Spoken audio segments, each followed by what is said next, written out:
Merci. Dans l'actualité aussi, ce nouvel accord commercial entre les États-Unis et le Mexique, un accord bilatéral sans le Canada. Ottawa qui revient dans le jeu. La ministre canadienne des Affaires étrangères, Chrystia Freeland, a annulé son déplacement en Ukraine. Elle est attendue aux États-Unis pour de nouvelles négociations. Alors nous sommes en direct avec Catherine François, notre correspondante. Quelle est sa feuille de route ? On va dire que ce sont en quelque sorte les négociations de la dernière chance entre le Canada et les États-Unis. Et c'est tout un défi qui attend Chrystia Freeland, qui doit arriver dans à peu près 1 heure à Washington ici.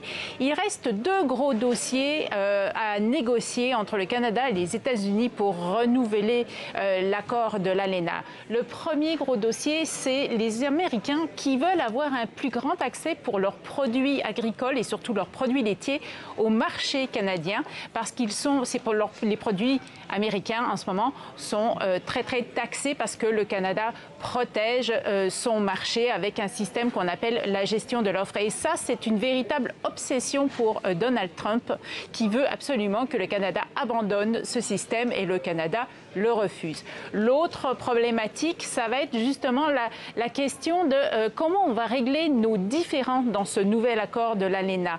Jusqu'ici, c'était un tribunal indépendant qui gérait les litiges entre les partenaires de cet accord, et les Américains réclament que ce soit finalement des tribunaux américains qui gèrent les litiges à l'avenir.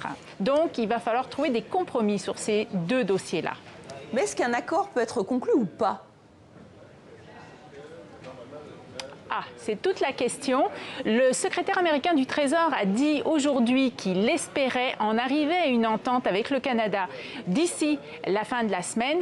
Il faut comprendre que ces négociations durent depuis 18 mois, que les Américains soufflent le chaud et le froid depuis 18 mois, et surtout Donald Trump. Mais ce qu'il faut comprendre aussi, c'est que les 2 pays ont chacun intérêt à en arriver à une entente, notamment Donald Trump avec les élections de mi-mandat qui se tiennent au mois de novembre et qui s'annoncent difficiles pour les républicains. S'il réussit à conclure à son tour une entente avec les Canadiens après les Mexicains, eh bien, il pourra présenter ça devant son électorat en disant voilà, c'est un succès personnel, j'ai réussi, j'y suis arrivé, et ça pourrait peut-être l'aider justement à gagner des voix importantes pour ces élections qui seront importantes pour la suite de son mandat.